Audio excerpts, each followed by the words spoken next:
চুরি করবে বলে ছক কষে ফাঁকা বাড়িতে হানা দিয়েছিল চোরেরা। বাড়ি লণ্ডভণ্ড করে যেখানে যা পেরেছে সব নিয়েছে, টাকা পয়সা সোনা দানা, বাদ যায়নি কোনো কিছুই।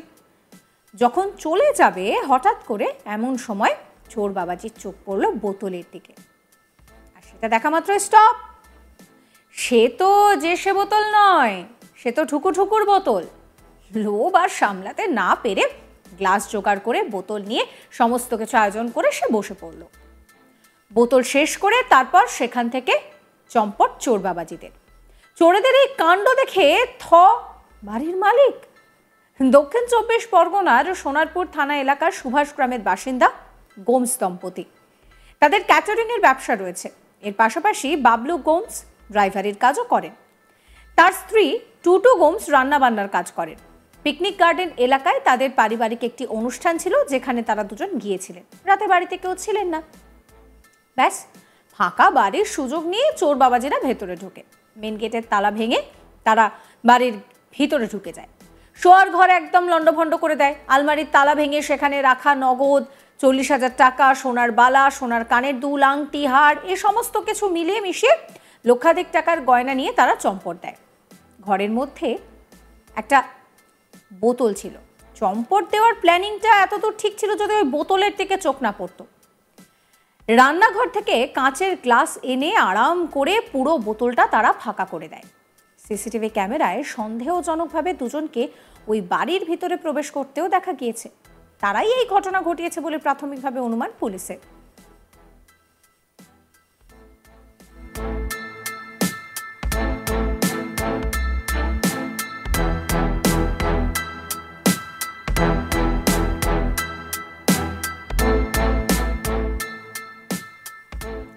সকালে বাড়ি ফিরে এসে গোমস দম্পতি দেখেন যে গেটের তালা ভাঙা, পুরো ঘর লণ্ডভণ্ড, চুরি হয়ে গিয়েছে নগদ টাকা, সোনার জিনিস। ঘটনায় সোনারপুর থানায় অভিযোগ দায়ের করেছেন তারা। ঘটনার তদন্তও শুরু হয়ে গিয়েছে। খতিয়ে দেখা হচ্ছে এলাকার সিসিটিভি ফুটেজ। আপনাদেরকে শোনাবো বাড়ির মালিক বাবলু গোমস কি বলছেন। বাড়িতে আমি যখনই তালা খুলতে গেছি তখনই দেখি তালা ভাঙা। কটার সময় ঢুকেছিলেন? ওই 9টা 15-20। তারপরে ঢুকে শাটারের দুটো ছিল, ওটাও ভাঙা, মানে 3টে তালা ভেঙে তখন আমি ঢুকেই দেখছি সব ছড়ানো, একদম কিচ্ছু নেই। আমি কোনো জিনিসে হাত দিইনি। সব বলতে কি কি? ওই ধরুন দুটো বালা ছিল, আংটি ছিল, কানের দুটো ছিল, চেইন ছিল, সব ফাঁকা। আমি তো হাত দিইনি, সব দেখছি। এখন পুলিশ বললো আপনারা দেখুন কি কি গেছে। সবই গেছে। রূপোর দোলনা ছিল, দোলনাটা নেয়নি, ওই চাতালটা ভেঙে নিয়ে গেছে। আর রূপোর টাকা ছিল, কয়েন ছিল, সব নিয়ে গেছে। থালা বাটি ছিল রূপোর, সব নিয়ে গেছে। কি মনে করছেন যে আপনারা এই যে অল্প সময়ের জন্য ছিলেন না, রাতে ফিরলেন না, এটা চোর জানলো কিভাবে? কি করে জানবো স্যার? আমরা জানবো কী করে? আমরা তো কারোর সঙ্গে গল্পও করি না পাড়ায়। মানে পাড়ায় কী হচ্ছে সেও আমি জানি না। পাড়ায় যে কিছু হয় তখন জানতে পারি যে এখানে হচ্ছে। সকালবেলা বেরিয়ে যাই, রাত্রেবেলা ঘরে ঢুকি। পুলিশকে জানিয়েছিলেন? হ্যাঁ, পুলিশ সব আমাদের থেকে সব করে গেছে, সব দেখেছে, সব। এখন আমরা চাইছি যে আমাদের জিনিসটা, গরিব মানুষ, আমরা ফিরে আসি। খুবই গরিব, খেটে খাই। গাড়ি আপনি বললেন গাড়ি, আমি নিয়ে গেলাম। উনি বলছে গাড়ি নিয়ে গেলাম। আপনাদেরকে শোনাবো বাবলু গোমসের স্ত্রী টুটু গোমস, তিনি কি বলছেন। আমার বাড়ি থেকে গেছে 40,000 টাকা, সব দিকে মিলিয়ে ঝুলিয়ে।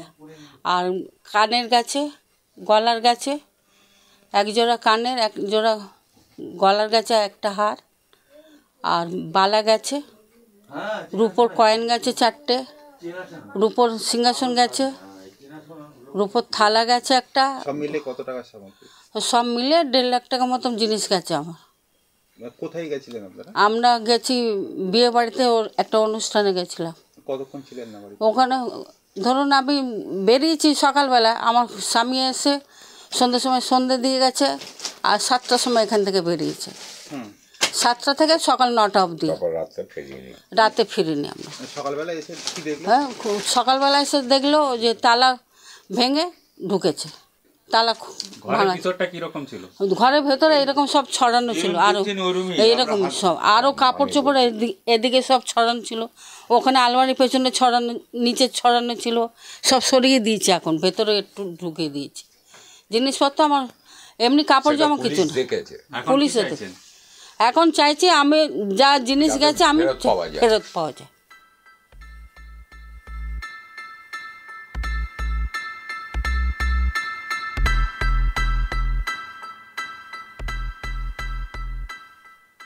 এই নিয়ে আমার কলিগ প্রসেনজিৎ সাহার একটি রিপোর্ট দেখাবো আপনাদের।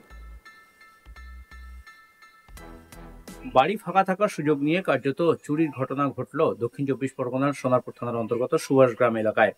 সেখানে গোমস দম্পতির বাড়ি, আর সেখানেই কার্যত বাড়ি ফাঁকা ছিল। তার কারণ গোমস দম্পতি একটি নিমন্ত্রণের কাজে, নিমন্ত্রণ সূত্রে কার্যত তারা বাইরে গিয়েছিলেন, আর সেই সুযোগেই কার্যত দুই দুষ্কৃতী তারা এই গোমস দম্পতির বাড়িতে ঢোকে। তারা বাড়ির তালা ভেঙে ঢোকে বাড়ির মধ্যে, এবং তারপর আলমারি ভেঙে সমস্ত জিনিসপত্র তছনছ করে। আলমারিতে রাখা নগদ 40,000 টাকা এবং সোনার দানা যেগুলো ছিল বাড়ির মধ্যে, সেগুলো সমস্ত লুটপাট করে তারা। এর পাশাপাশি বাড়িতে একটি ছিল, সেই কার্যত দুই চোর তারা সেখানে বসেই সাবার করেন, এবং এই গোটা ঘটনা দীর্ঘক্ষণ ধরে চালানো হয়। ফলে কিন্তু এই যে এলাকা সোনারপুর থানার অন্তর্গত সুভাষগ্রাম এলাকা, সেখানকার সাধারণ মানুষজন তারা কিন্তু যথেষ্ট আতঙ্কিত। গোমস দম্পতির বাড়িতে দুই দুষ্কৃতী যে ঢুকছে তার সিসিটিভি ফুটেজ ইতিমধ্যে পুলিশ সংগ্রহ করেছে।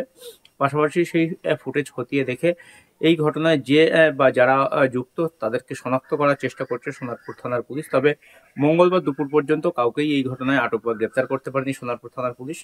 দীর্ঘদিন ধরেই এই এলাকাতে চুরির ঘটনা ঘটছে, তবে এই রকম দুঃসাহসিক চুরির ঘটনা দীর্ঘদিন এই এলাকাতে ঘটেনি বলে স্থানীয়দের দাবি। তার কারণ চোর বাড়িতে চুরি করতে ঢুকে একদিকে যেমন ঘরের জিনিসপত্র তছনছ করে লণ্ডভণ্ড করেছে এবং সেখান থেকে নগদ টাকা ও সোনার গহনা নিয়ে উধাও হয়েছে, তেমনি বাড়িতে রাখা বোতল, সেই বোতল দীর্ঘক্ষণ ধরেই সেখানে বসে তারা মদ্যপান করেছেন, এমনটাই দাবি গোমস দম্পতির। এবং সেই ঘটনাই কার্যত ভাবাচ্ছে স্থানীয় মানুষজনকে এবং পুলিশ প্রশাসনকে। তার কারণ এই যে চোরেরা বাড়িতে ঢুকেছিল তাদের কত বড় সাহস যে তারা এই ধরনের ঘটনা নিজেদের মধ্যে ঘটিয়েছে, অর্থাৎ কিনা চুরি করতে ঢুকে সেই বাড়িতে থাকা বোতল নিয়ে দীর্ঘক্ষণ ধরে সেখানে মদ্যপান করেছে।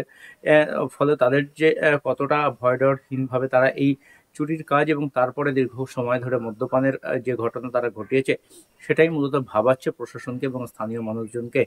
আর এই ঘটনাতে কার্যত এলাকার সাধারণ মানুষ তারা যথেষ্ট আতঙ্কিত। তার কারণ সোনারপুরের মতো জায়গা, সোনারপুর থানার এই সুভাষগ্রামের মতো জায়গা, যেটা কিনা অত্যন্ত বর্ধিষ্ণু এলাকা, সেই এলাকাতে এই ধরনের দুঃসাহসিক যে চুরির ঘটনা ঘটেছে এবং তারপরে দীর্ঘ সময় কেটে গিয়েছে, কিন্তু পুলিশ প্রশাসন কাউকেই এখনো পর্যন্ত গ্রেপ্তার করতে পারেনি।